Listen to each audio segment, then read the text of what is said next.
I've been trading for over 6 years now, and I have been profitable for 2 years. But it's important to understand that even though I had my technicals on point within the first 2 years, I struggled with tilt and I struggled with the emotional aspect of trading. So, in this video, I'll be teaching you how I beat tilt in trading to finally become profitable and have multiple six figures in funding. Before we can discuss the different types of tilt, I think it's important to understand why awareness is very crucial if you want to eliminate the bad habits and if you want to become a profitable trader over time. Okay, the automatic loop occurs because habitual reactions, so that's just us doing things out of habit. These are the basal ganglia and the amygdala. So this creates a fast automatic and unconscious response to the way we feel. Okay, it is important to understand that the response is unconscious. So awareness, what awareness does is it brings the activity to the prefrontal cortex, and the prefrontal cortex is responsible for emotional regulation and also decision making, right? So this, what this does is this creates a gap between the stimulus, the way we feel, and the response. So the prefrontal cortex, it enables you to evaluate the consequences of acting out of unconscious mind state, and it allows you to choose intentionally on what decisions need to be made and what actions need to be made, more importantly. So without awareness, we actually cannot activate the prefrontal cortex and we can't make the important decisions. So now awareness, what it does is it exposes a mismatch between the expectations and the reality.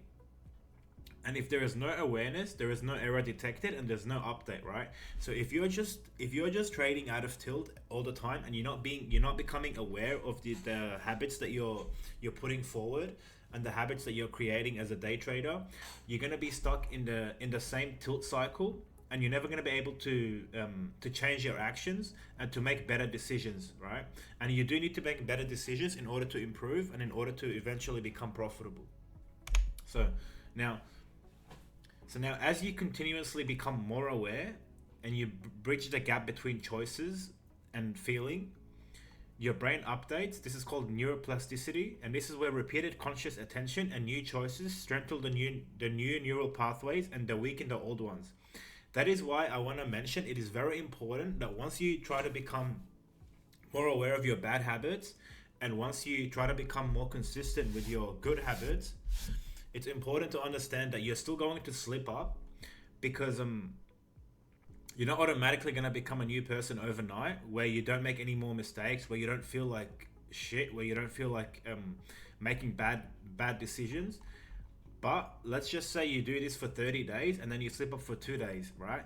You're going to have to reset and try to do it for 60 days next time, and then you maybe slip up for one day. So what we're trying to say is this is a muscle that we're trying to build over time. It's a muscle that we're trying to strengthen, and it's not something that happens overnight, right? So it's okay to kind of have your ups and downs in these situations, but always remember that you're kind of training a muscle. You're training your neuroplasticity muscle, and you're trying to inhibit much better actions. And over time, hopefully, this becomes your subconscious, right? That's what you want. Yeah. So new behavior becomes more automatic over time. Now it feels a lot easier to not go on tilt. It feels a lot easier to walk away, and it feels a lot easier to just be a profitable trader.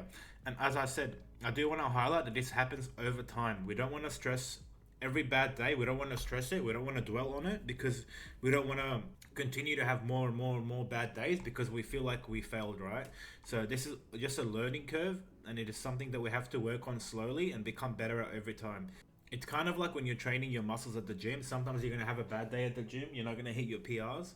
Sometimes you're going to have a very good day and you're going to feel like you're on top of the world, right?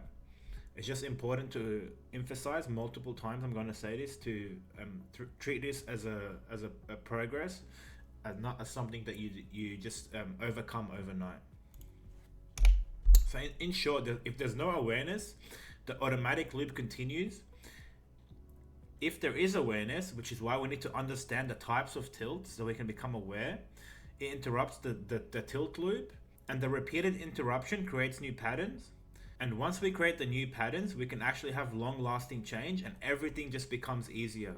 Okay? We're going to be discussing the different types of tilts. in order to actually understand what we're dealing with. So obviously, first of all, we have losers tilt. So this is the one that everyone knows, right? You take a loss, maybe you take two losses, and from there, you're something inside you shifts, right? You start making irrational decisions, and that loss also gives you an expectation drift, meaning the outcome that you're expecting to get from trading and the actual outcome that occurs, which is losing money. There's a drift between these two outcomes, right? You're expecting to become a millionaire overnight with day trading, but the reality is that you took a loss, and now you feel like you're not profitable. And these two things, irrational decisions as well as expectation drift, cause you to take more losses because now you're making even more irrational decisions, right? And now the trading beliefs are challenged, right? So you go into trading believing you're going to be a profitable trader, or once you start losing, you no longer have that strong sense of belief. You no longer have that strong sense of faith, and from there, you're now thinking in your head, am I going to be able to actually make it? Am I able to actually become a profitable trader, right?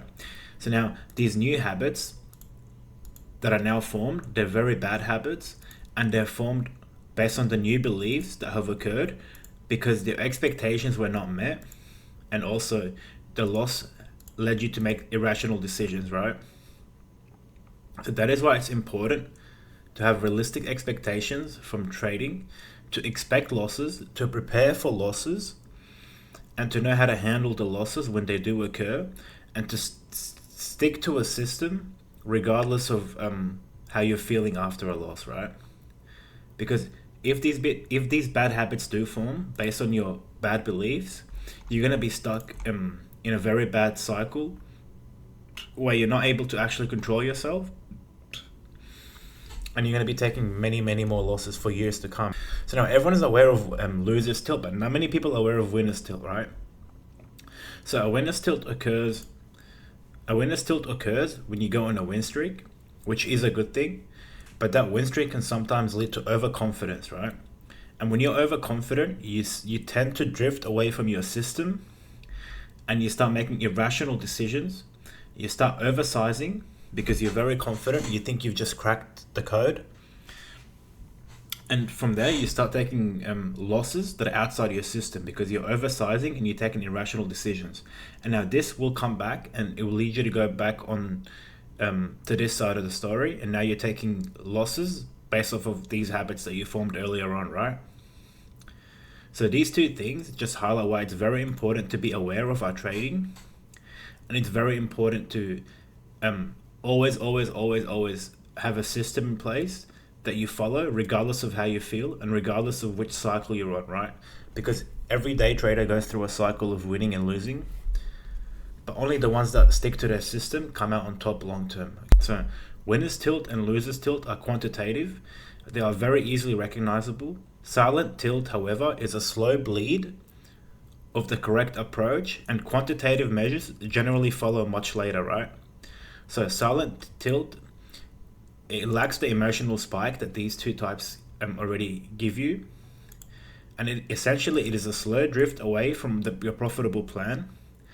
It is a drop in standards, and when you drop your standards, you're dropping your setup quality, you're dropping your mental capital, meaning you're no longer thinking within the correct mindset. You no longer have the patience to take the best setups, and also you're ignoring your daily routine.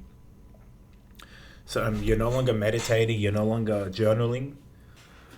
Now these will eventually sooner or later lead to a large loss, and because you're no longer following your plan, this loss is going to hurt you and it's going to take you back to the tilt cycle, okay?